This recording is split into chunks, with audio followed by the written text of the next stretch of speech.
Yang jelas itu Dajjal yang seperti itu. Ternyata masih ada yang lebih menakutkan lagi, adalah orang yang punya ilmu tapi tidak kenal Allah, ulama su. Gara-gara hafal Quran saja, ini baru hafal Quran dia, jadi mau nggak mau baru ngerti fikih sedikit saja, kerjaannya ngoreksi orang. Wah, bukan ngamalkan ilmu, padahal sangat ilmunya diketahui ya, ada sangat-sangat dangkal. Cuma seolah sudah menyalahkan orang sana sini dan seterusnya.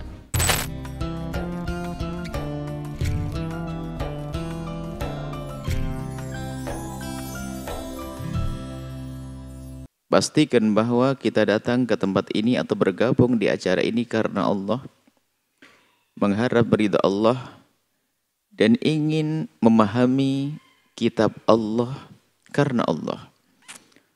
Mencari ilmu untuk kita amalkan. Bukan sekedar mencari ilmu saja, tidak cukup. Ilmu bisa saja untuk sombong-sombongan, untuk pamer, untuk bangga-banggaan. Bisa untuk yumari, untuk mendebat, untuk membodohi orang-orang, atau mendebat sahabat, berbangga-banggaan dengan kawan. Ada itu ilmu. Hafalan Al-Quran juga ada, pemahaman Al-Quran juga ada, ilmu agama untuk sombong-sombongan. Dan itu ada. Orang yang sombong dengan ilmu agamanya, sombong dengan hafalan Qur'annya, sombong dengan ilmu fikihnya, dan mereka adalah orang yang tersungkur. Tidak beruntung, dia runtuh. Yang semula ilmu akan menjadikan mereka terangkat, akan menjadi terendahkan. Yang terangkat adalah dengan iman. Kenal Allah dengan hatinya, sehingga apa yang mereka lakukan adalah karena Allah. Disebutkan dalam Al-Quran, yarfa'illahu alladhina amanu minkum waladina utul ilma darajat. Orang yang beriman dan punya ilmu atas dasar keimanan tentunya. Bukan sekedar punya ilmu lalu diangkat derajatnya. Bisa saja runtuh. Bahkan orang yang sangat ditakuti oleh baginda Nabi lebih menakutkan daripada Dajjal.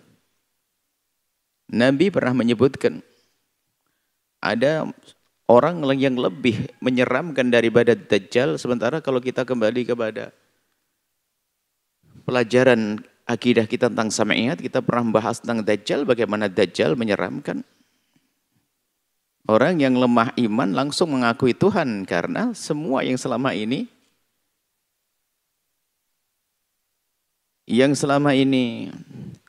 kita anggap sesuatu yang mengagungkan, seperti keramat-keramat para kekasih-kekasih Allah. Bahkan menurunkan hujan, tanah gersang jadi tumbuh, jadi tumbuh tumbuhan, wanita tidak hamil dan seterusnya. Sesuatu yang mengagumkan, ini bisa dilakukan oleh Dajjal terkutuk. Dajjal bisa saja terlihat menjadikan sebab turun hujan seketika itu juga. Sehingga orang-orang yang lemah iman langsung mengakui sebagai Tuhan. Tapi bagi orang yang ada iman, begitu mudah mengingkari kalau itu Tuhan. Bagaimana? Dia Dajjal. Dengan mata sebelahnya rusak, sebelahnya adalah punya mata yang tidak elok, dari parasnya tidak elok sama sekali. Memang dibuat oleh Allah seperti itu. Dan tertulis di keningnya, di antara dua matanya, di keningnya ada tertulis adalah kafar. Jadi terlihat kalau ini adalah atau kafir begitu. Jadi orang kafir. Jadi Dajjal yang seperti itu. Jadi berjalan dari barat ke timur itu hanya sekejap saja. Tidak tahu ini kalau Allah. Kita udah usah bingung, sekarang ada pesawat kilat kok. Bandung Jakarta cuma 30 menit ada kereta kilat sekarang. Belum lagi pesawat dan seterusnya. Masih mungkin sekali itu semuanya. Bisa jadi apakah dengan kecepatan langkahnya, atau mungkin karena nanti Dajjal menguasai teknologi sehingga dia bisa kemana-mana, atau wallah alam. Yang jelas itu Dajjal yang seperti itu. Ternyata, nah ini kesimpulannya di sini. Masih ada yang lebih menakutkan lagi, adalah orang yang punya ilmu tapi tidak kenal Allah. Ulama su. Punya ilmu Al-Quran, ilmu fikih, ilmu hadith, ilmu tafsir, tapi dia tidak kenal Allah. Menjual agama. Membohongi umat. Di dasar jadi kerak neraka jahanam. Dia kelihatannya ahli iman tapi munafik sesungguhnya. Kemana-mana pakai qala Allah, qala Rasulullah, qala Rasulullah. Ini kenapa itu semua terjadi salah niatnya. Dan Nabi mengatakan lebih menakutkan daripada Dajjal. Dajjal kelihatan modelnya. Ini enggak pakai jubah, pakai imamah. Terlihat mukanya adalah muka ulama sepertinya begitu. Dikit-dikit Quran, hadis, Masya Allah.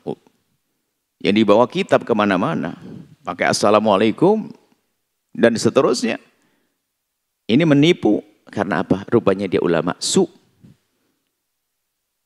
Seorang alim yang tidak kenal Allah.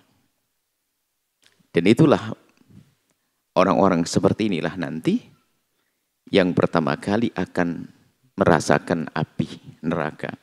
Dikatakan tusa'ar itu dinyalakan api neraka pertama kali untuk 3 model. Pertama yaitu orang menuntut ilmu bukan karena Allah. Belajar ilmu Al-Quran bukan karena Allah. Belajar ilmu agama bukan karena Allah. Maka ayo dibenahi semuanya. Niat. Jangan sampai kita capek-capek setiap Sabtu, setiap Ahad, bahkan mungkin para penuntut ilmu setiap hari, siang, malam.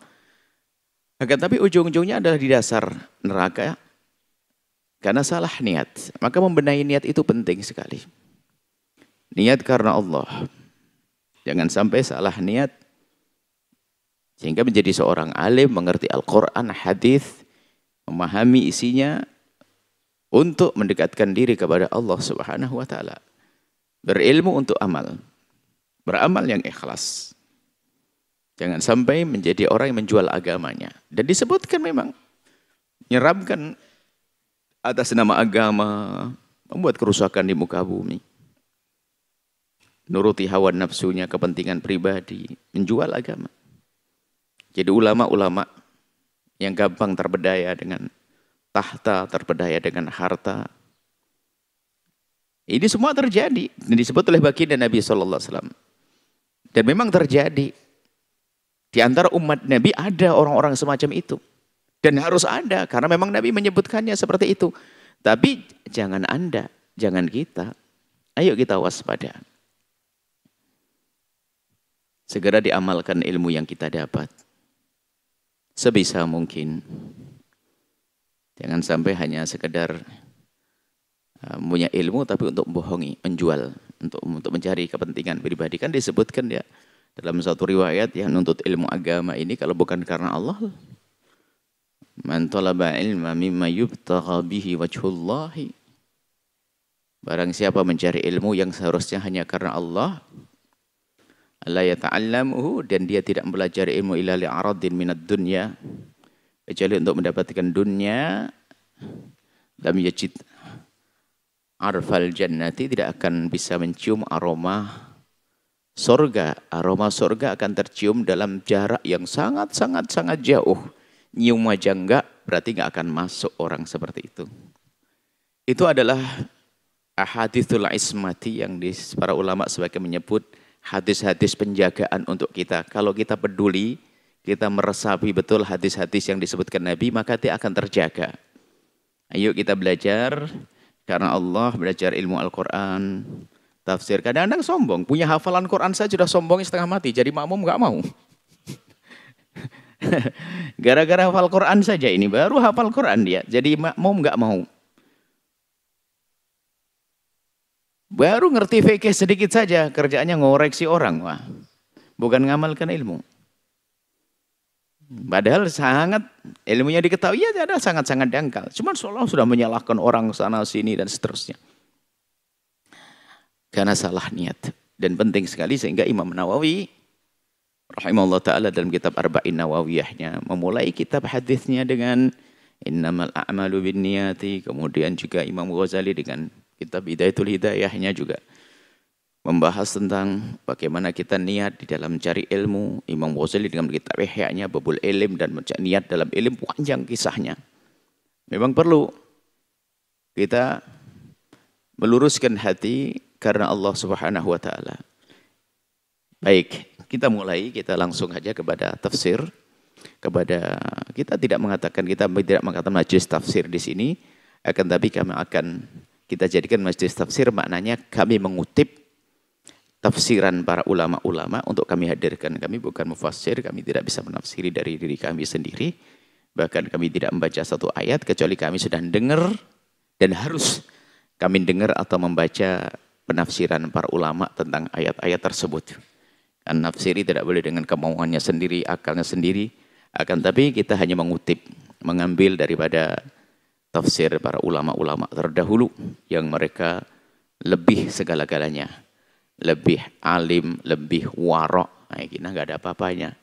Kita lebih apanya kita lebih malas. Ya, mereka lebih semuanya bicara keulamaannya, kealimannya lebih alim. Bicara ke warok, warok itu adalah paling takut dengan haram, paling waroknya orang. Ya nggak ada apa-apanya kita.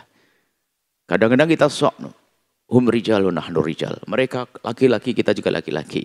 Ya mereka laki-laki beneran. Kita setengah orang ini. Kadang-kadang dengan kesombongan orang di zaman sekarang ini pengen membandingkan pendapatnya dijejer dengan pendapat ulama terdahulu.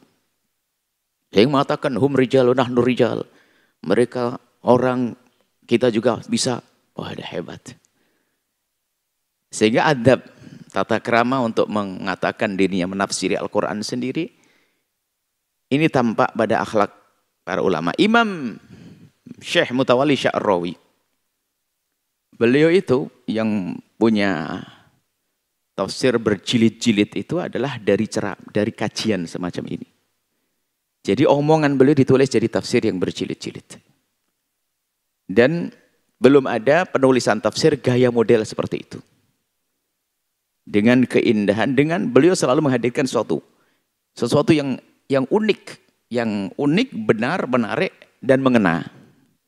Itu pun beliau tidak mengatakan menafsiri, hanya mengatakan khawatir Sya'rawi. Itu hanya lintasan-lintasan yang ada di hati Sya'rawi, kemudian dituangkan dalam kalimat-kalimat yang dibeberkan, kemudian ditulis. Khawatir Sya'rawi. Nah, kita membaca buku beliau. Orang tulus beliau. Orang ikhlas. Orang tawadhu. Nah, ini adalah contoh-contoh kita. Para ahli tafsir pun beliau tidak mengatakan beliau menafsiri. Kalau ada yang mengatakan tafsir Tabari, tafsir, ya benar. Mereka berhak menyebut itu semuanya. Ini adalah hanya Syekh Mutawalli Sya'rawi menyebut khawatir karena apa? Ya tawadhu'nya beliau bukan berarti yang lain tidak tawadhu, jangan salah. Maksudnya mendingan kami tidak menafsiri di sini, tidak menafsiri, kami membaca.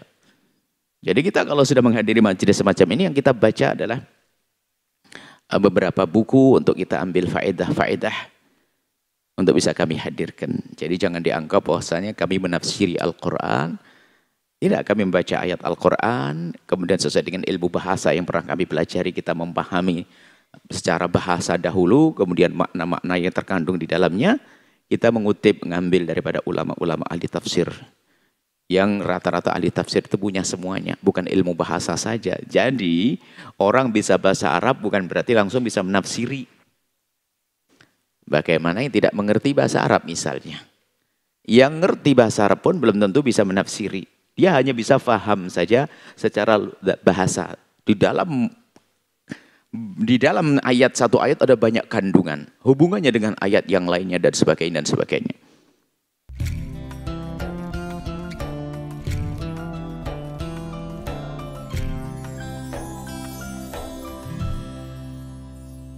Sahabat Al-Bahjah TV, setelah menyaksikan video ini, jangan lupa bersolawat kepada baginda Nabi Muhammad.